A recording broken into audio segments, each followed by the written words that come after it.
Have you ever seen an elderly woman handcuffed like a dangerous criminal for being too kind?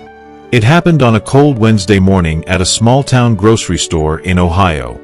Something so powerful and shocking that police officers burst into tears and the entire town could not stop talking about it for weeks.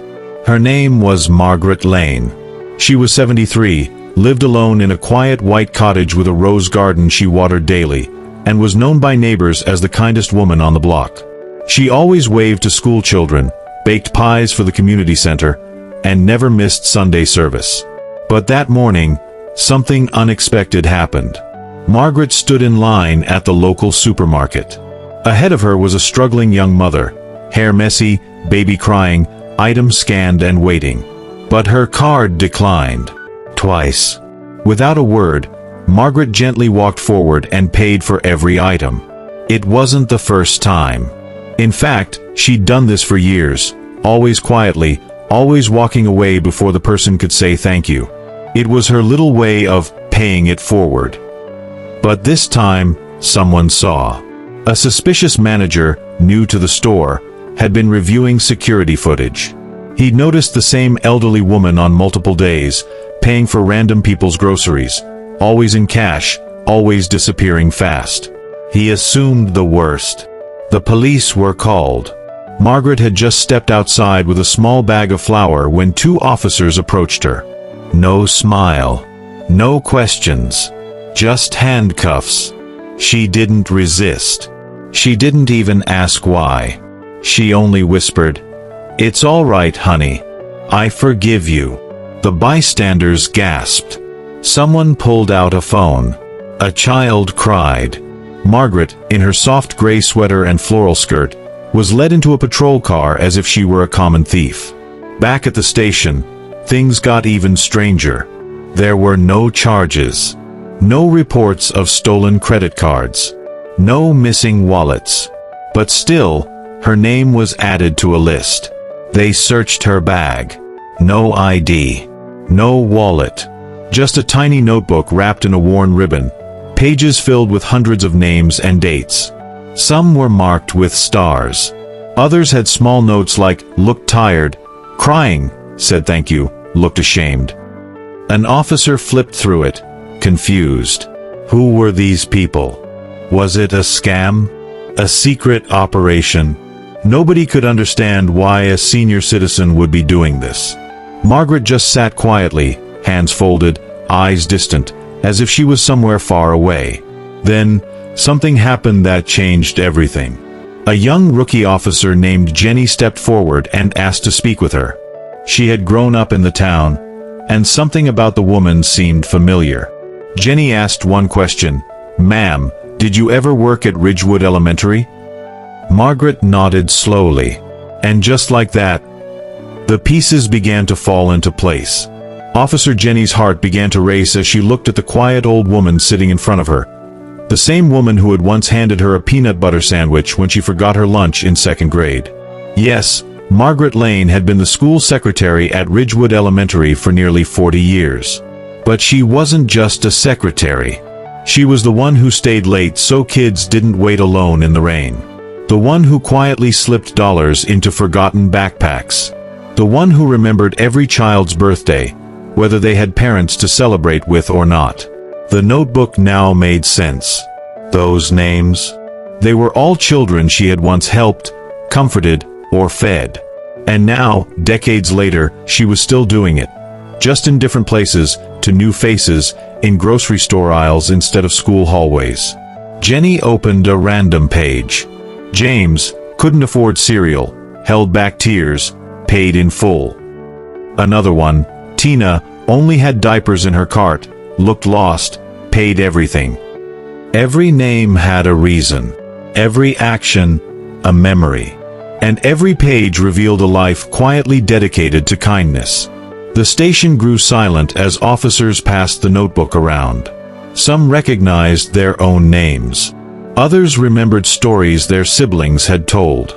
Margaret had touched far more lives than anyone knew.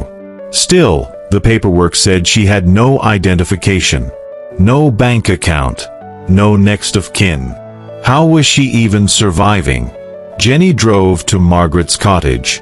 What she found stunned her. The house was nearly empty. A small table with one chair. A twin bed. A fridge with barely anything inside except bottled water, eggs, and a jar of strawberry jam. But on the kitchen wall, dozens of thank you notes, crayon drawings, and birthday cards. Some decades old. Some recent. There were no expensive items.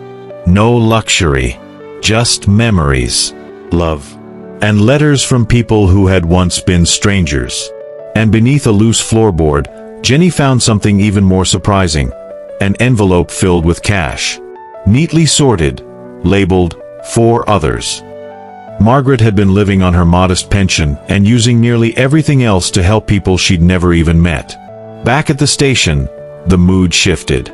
The same officer who had handcuffed her now looked away in shame. Another officer whispered, "She paid my brother's school lunch when he got bullied for having nothing." Someone else said, "She used to send me Christmas cards when I was in foster care."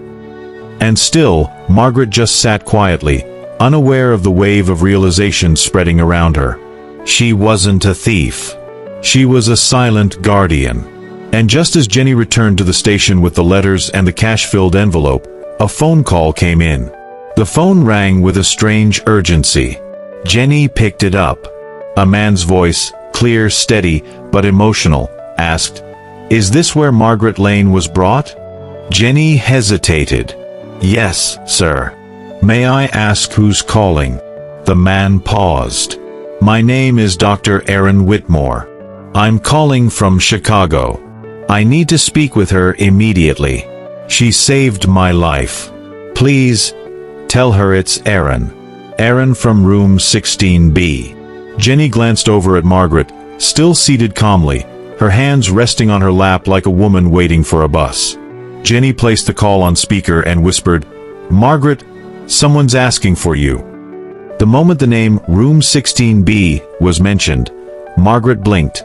Once, slowly. Then she smiled faintly. Aaron, now on speaker, began to explain. He was a renowned heart surgeon, but 30 years ago, he had been a sickly boy from a broken home, angry, hopeless, and always hungry. Margaret had been the one constant in his life. Every afternoon, she'd leave a warm roll and a note on his desk. Just 5 words. "You matter. Don't give up." Years later, those words became the anchor that pulled him out of darkness. "I've been trying to find her for years," Aaron said. "I even created a scholarship in her name, but I never found her. Until someone sent me a video of her being arrested." That video, taken by a bystander at the grocery store, had gone viral. In just a few hours, it had made its way across the country. People were asking, "Who is this woman? Why was she arrested? What's her story?" The truth had now reached millions. And something extraordinary began to happen. Calls flooded the station. Former students, now adults. Nurses, teachers, business owners. People who had been touched by Margaret's small, quiet acts of kindness. All wanting to help. A retired judge called, offering legal support. A bakery offered to stock her fridge. A real estate company offered to renovate her cottage. Even a local news station set up an interview, calling her the angel in aisle 4. Margaret said nothing at first. But when Jenny showed her the growing messages online, hundreds of comments saying, "She helped me, she saved me, she believed in me when no one else did," tears welled up in her eyes. She whispered, "I never wanted attention. I just didn't want anyone to feel forgotten." And still, something even more unexpected was about to happen. Jenny received a follow-up call.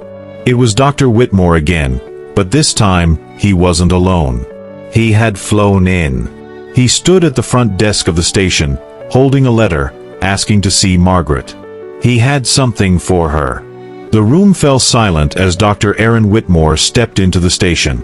Tall, composed, dressed in a crisp navy coat. He looked every bit the distinguished heart surgeon he had become. But when his eyes met Margaret's, he dropped to his knees, not out of shame or gratitude, but out of deep, emotional reverence. He held out the letter. Margaret took it with trembling hands. It was handwritten, in the same gentle script she once used on students' birthday cards. But this time, it was from him. "Dear Mississippi Lane, you once wrote that I mattered. Today, I want to return those words to you. You matter. More than you'll ever know. And it's time someone gave back to you." She looked up at him, confused. That's when he reached into his coat pocket and placed a folded document on the table. It was a deed. A legal transfer of ownership. A new home. In her name. Mortgage-free. Fully furnished. A place surrounded by gardens and walking paths, near a library and a children's center. "I designed it for you," Aaron said. "A place where you can rest, or keep giving if you choose." But that wasn't all. A scholarship fund had been launched in her name, the Margaret Lane Kindness Grant, to help children from struggling homes pursue careers in teaching, social work, and community service. Within a week, it had raised over $200,000. By the next, it would cross $1 million. And as if fate needed one last surprise, the mayor called. Margaret Lane would be honored with a citywide day in her name, Kindness Day. That morning, she had woken up alone, unknown, mistaken for a criminal.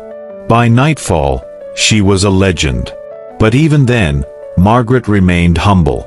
When asked how she felt, she simply smiled and said, "I'm just glad I got to see the good I planted come alive before I go." That evening, the world didn't just see a woman who gave quietly. They saw the ripple effect of love, decades in the making. A reminder that the smallest acts can become someone else's miracle. And so, the woman who once slipped dollar bills into lunchboxes now found herself surrounded by the very people she once helped. Each of them holding a piece of her kindness, now returning it. Sometimes the quietest people carry the loudest impact. And kindness, no matter how small, always finds its way back home. If this story touched your heart, share it. Remind someone they matter. Because like Margaret Lane, you never know whose life you might be saving. If you have not already subscribed to our YouTube channel, hit the notification bell to be notified whenever we release heartwarming, teachable stories.